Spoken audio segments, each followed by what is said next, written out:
دوستان عزیز، اکنون تاجیکستان زیبا و آباد گشت. همه شما را دعوت میکنیم. ای عزیزان، تا به کی ما ترک کشور میکنیم؟ تا به کی از بحر پول ترک مادر میکنیم؟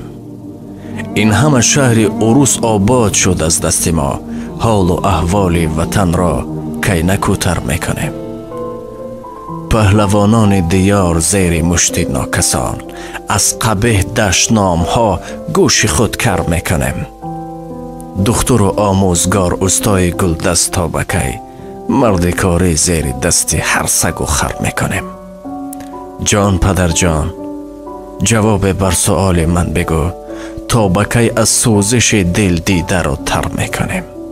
حیف این عمر جوانی، حیف عشق و عاشقی که جدایی از نگار و یار و دلبر میکنیم.